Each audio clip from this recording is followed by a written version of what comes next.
मान लीजिए मैं अभी आपके हाथ में 100 रुपए का एक नोट रख दूं और आपसे पूछूं, आज इस 100 रुपए से आप क्या क्या खरीद सकते हैं। शायद आपका जवाब होगा, बहुत ज़्यादा कुछ नहीं। आज के समय में 100 रुपए कब खर्च हो जाते हैं पता भी नहीं चलता।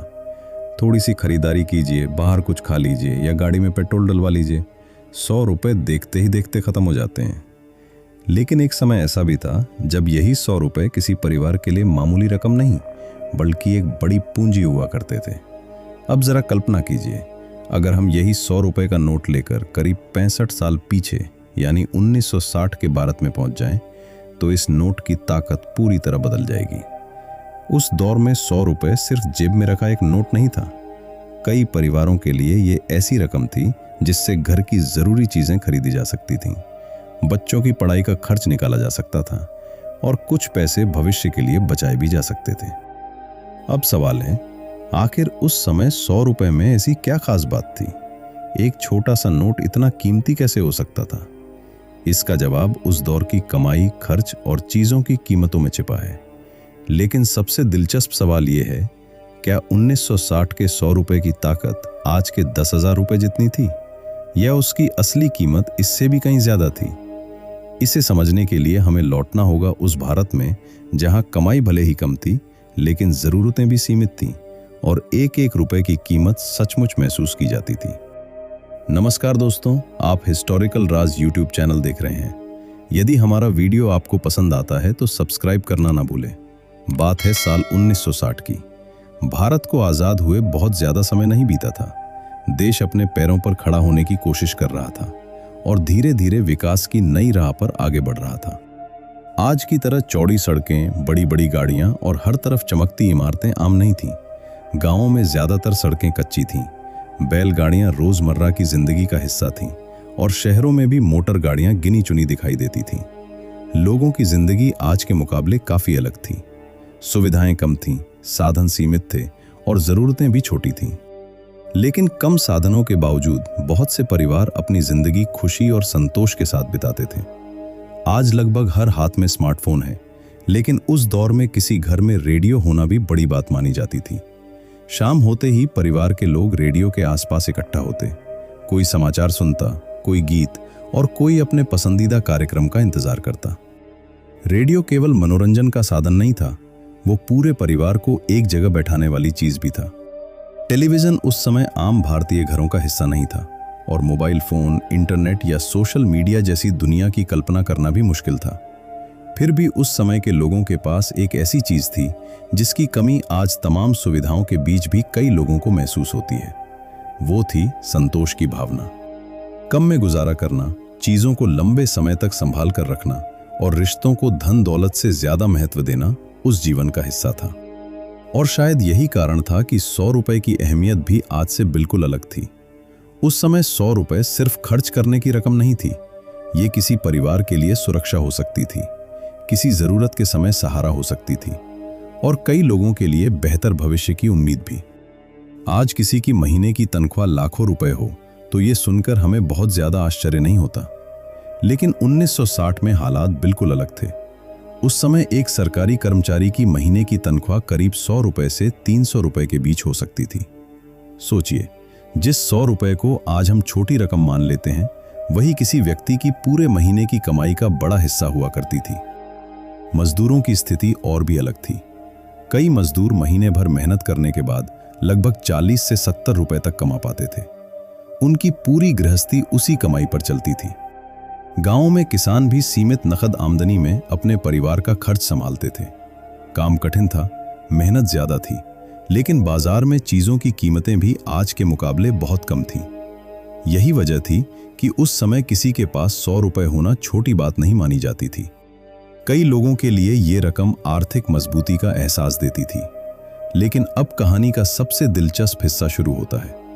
आखिर 1960 में 100 रुपए लेकर बाजार जाते तो क्या क्या खरीदा जा सकता था?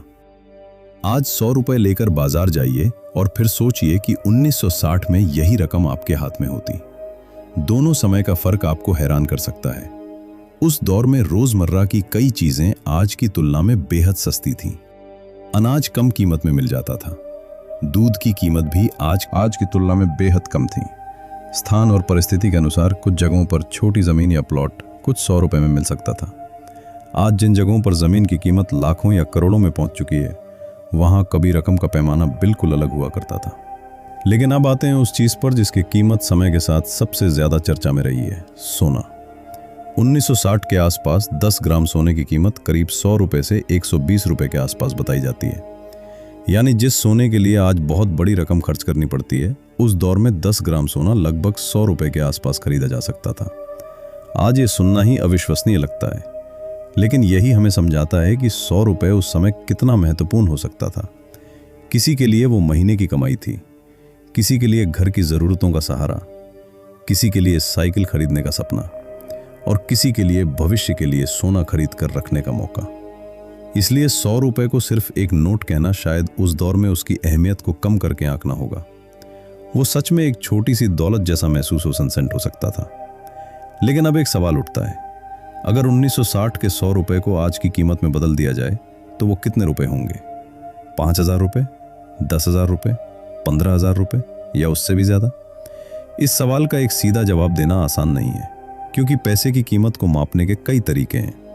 अगर हम सिर्फ महंगाई और सामान्य क्रय शक्ति के आधार पर देखें तो 1960 के 100 रुपये की आज की कीमत कई हज़ार रुपये के बराबर बैठ सकती है। कुछ अनुमानों में ये रकम लगभग 8,000 रुपये से 15,000 रुपये के आसपास मानी जा सकती है। लेकिन कहानी यहीं खत्म नहीं होती, क्योंकि अगर तुलना सोने से की जाए तो तस्वीर अलग होगी। अगर ज़मीन से की जाए तो परिणाम और भी अलग हो सकता है। और अगर संपत्ति की बढ़ती कीमतों से तुलना करें तो वही 100 रुपये आज कहीं अधिक मूल्य का संकेत दे सकता है। यही पैसे और समय का सबसे दिलचस्प रिश्ता है। नोट वही हो सकता है, उस पर लिखा अंक भी वही रह सकता है, लेकिन समय बदलते ही उसकी खरीदने की ताकत बदल जाती है। इसे एक छोटी सी कहानी से समझते हैं। मान लीजिए 1960 में रामलाल नाम का एक साधारण कर्मचारी था। उसकी महीने की तनख्वाह करीब 120 रुपये थी। घर में पत्नी, बच्चे और कई जिम्मेदारियां थीं। हर महीने तनख्वाह आती और उसका ज्यादातर हिस्सा घर के खर्च में चला जाता। लेकिन रामलाल की एक आदत थी, वो कोशिश करता कि हर महीने 20 रुपये किसी तरह बचा ले। 20 रुपये सुनने में आज बहुत छोटी रकम लगती है, लेकिन उस समय उसके लिए ये बचत आसान नहीं थी।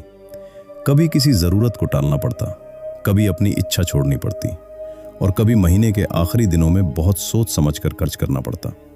धीरे धीरे बचत बढ़ती गई और कई महीनों बाद रामलाल के पास पूरे 100 रुपये जमा हो गए।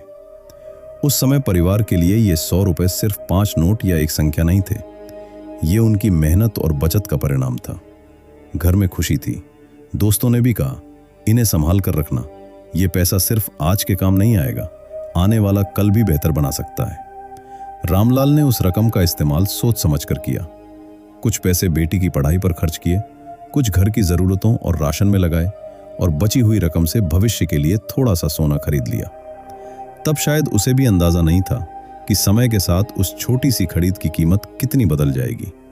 साल गुजरते गए, देश आगे बढ़ता गया, बाजार बदलते गए और जिस सोने को कभी मामूली रकम में खरीदा गया था, उसकी कीमत कई गुना बढ़ती चली गई।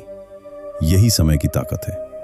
समय सिर्फ कैलेंडर की तारीखें नहीं बदलता, वो चीज़ों की कीमत बदलता है, पैसों की ताकत बदलता है, हमारी ज़रूरतें बदलता है और हमारी पूरी जीवन शैली तक बदल देता है। 1960 का भारत धीरे धीरे आज के आधुनिक भारत में बदल गया। कच्ची सड़कों की जगह बड़ी सड़कें आईं, बैलगाड़ियों की जगह मोटरसाइकिलें और कारें आईं, रेडियो से टेलीविज़न और फिर स्मार्टफोन तक का सफ़र हुआ। बाजार बड़े हुए, लोगों की कमाई बढ़ी, नई नौकरियां आईं, नई सुविधाएं आईं, लेकिन इसके साथ चीज़ों की कीमतें भी बढ़ती गईं। आज हमारे पास पहले से कहीं ज़्यादा सुविधाएं हैं, लेकिन उन सुविधाओं के साथ खर्च भी बढ़े हैं। आज जेब में रखे 100 रुपये शायद हमें बहुत बड़ी आर्थिक ताकत का एहसास नहीं कराते, लेकिन कभी यही 100 रुपये किसी परिवार को राहत दे सकते थे, किसी की पढ़ाई का सहारा बन सकते थे, किसी के घर की ज़रूरतें पूरी कर सकते थे और किसी की वर्षों की बचत का परिणाम हो सकते थे। शायद इसलिए जब हमारे दादा दादी या घर के बुजुर्ग कहते हैं हमारे समय में 1 रुपये की भी बहुत कीमत थी, तो वे केवल पुरानी यादें नहीं सुना रहे होते। उन शब्दों के पीछे एक पूरा दौर छिपा होता है, एक ऐसा दौर जहाँ कमाई कम थी लेकिन खर्च भी सीमित था, जहाँ चीज़ें कम थीं लेकिन उन्हें लंबे समय तक संभाल कर रखा जाता था और जहाँ छोटी सी बचत भी भविष्य के लिए बड़ी उम्मीद बन सकती थी। समय बदल गया है। आज की ज़िंदगी और 1960 की ज़िंदगी की सीधी तुलना करना आसान नहीं है। आज हमारे पास बेहतर तकनीक, तेज़ यातायात, आधुनिक चिकित्सा, शिक्षा के ज़्यादा साधन और ऐसी सुविधाएं हैं जिनकी उस समय कल्पना करना भी मुश्किल था। लेकिन 1960 के 100 रुपये की कहानी हमें एक महत्वपूर्ण बात ज़रूर याद दिलाती है। पैसे की कीमत सिर्फ उस पर लिखे अंक से तय नहीं होती, उसकी असली ताकत इस बात से तय होती है कि उस पैसे से आप क्या खरीद सकते हैं, कितनी ज़रूरतें पूरी कर सकते हैं और उसका इस्तेमाल अपने भविष्य के लिए कैसे करते हैं। कभी 100 रुपये किसी की महीने भर की मेहनत का बड़ा हिस्सा था। आज वही 100 रुपये शायद कुछ मिनटों में खर्च हो जाए। नोट की संख्या वही है, बदल गया है तो सिर्फ समय, और उस समय के साथ पैसे का मूल्य। तो अगली बार जब आपके हाथ में 100 रुपये का नोट आए, एक पल के लिए 1960 के उस भारत के बारे में ज़रूर सोचिए, जहां यही 100 रुपये किसी के लिए साइकिल का सपना थे, किसी परिवार की ज़रूरतों का सहारा थे और किसी के भविष्य की छोटी सी पूंजी। और अब सवाल आपसे है, अगर आपको सिर्फ एक दिन के लिए 1960 के भारत में जाने का मौका मिले और आपकी जेब में 100 रुपये हों, तो आप उन 100 रुपये से सबसे पहले क्या खरीदना चाहेंगे? अपना जवाब कमेंट में ज़रूर बताइए।